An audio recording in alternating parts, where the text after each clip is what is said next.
Monsieur Lazaraq, bonjour. Bonjour. Alors, vous venez de publier un livre intitulé Jésus, une grande figure biblique du Coran. Qu'est-ce qui a motivé le choix de cette thématique? Vous savez, il y a plusieurs raisons. D'abord, je suis un passionné de l'histoire des religions.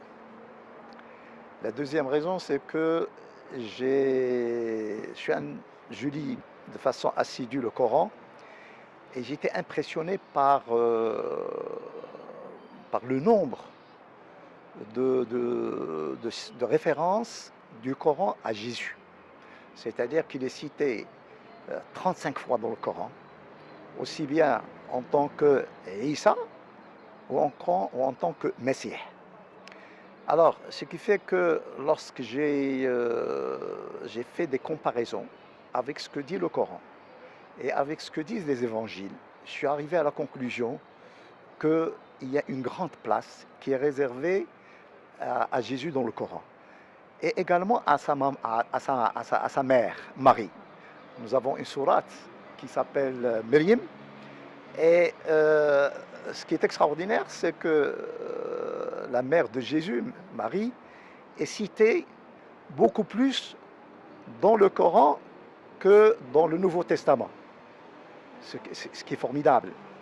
Donc tout ça a fait qu'il fallait absolument que j'écrive un livre sur Jésus qui m'a toujours fasciné. C'est un personnage qui m'a toujours fasciné depuis mon jeune âge. Pourquoi il m'a fasciné? Pour la simple raison que rien ne semble être ordinaire, aussi bien au niveau de sa naissance, au niveau de sa vie, au niveau de sa mort, au niveau de son message, au niveau de son identité. Or, ce qui est extraordinaire, c'est que toutes ces questions qu'on se pose, que les chrétiens se posent, il y a une partie de ces questions à laquelle répond justement le Coran, ce qui est extraordinaire. Justement, juriste financier de formation, Je suis fiscaliste. fiscaliste, Oui. on se dit on ne va pas s'attendre à ce genre d'écriture. Pourquoi? Mais c'est la passion de l'histoire des religions. C'est le fait que comme je l'ai dit tout à l'heure, c'est un personnage qui m'a toujours fasciné et intrigué. Donc je voulais aller au fond des choses. J'ai fait des recherches, ça m'a demandé plus de 4 ans de recherche. Et finalement, je suis très, très satisfait de ce livre. Alors il y a également une autre raison, qui est beaucoup plus profonde et qui est un petit peu liée au contexte malheureux dans lequel nous vivons. Il y a une incompréhension, il y a beaucoup d'incompréhension, beaucoup de malentendus entre les chrétiens et les musulmans. Et personnellement, j'estime que le fait de dire et de faire découvrir la place de Jésus dans le Coran va aider les Occidentaux à avoir une lecture plus objective du Coran. Parce qu'il est impensable quand on entend dire par des penseurs français ou autres que c'est le Coran qui est à l'origine du terrorisme. C'est pas vrai.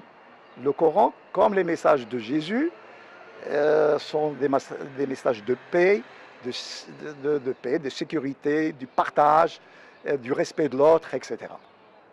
Justement, vous publiez ce livre à quelques jours de la visite du pape François. Quel est le message? C'est une coïncidence. C'est une coïncidence. Ce livre devait être publié à l'occasion du Salon du Livre de Casablanca. Et puis des circonstances ont fait qu'il a été retardé. Et à la limite, tant mieux, tant mieux. Je vais vous dire, très franchement, pour moi, cette visite a une importance, je ne dirais pas planétaire, mais extrêmement importante. Pourquoi? Parce que nous nous trouvons devant, c'est une rencontre entre deux personnes, Amir el-Mouminin et également le chef de l'Église catholique, qui ont les mêmes objectifs et les mêmes préoccupations. Parce que les mêmes objectifs, c'est transmettre des messages de paix, lutter contre les extrémismes de tous bords, aussi bien chez les chrétiens que chez les musulmans,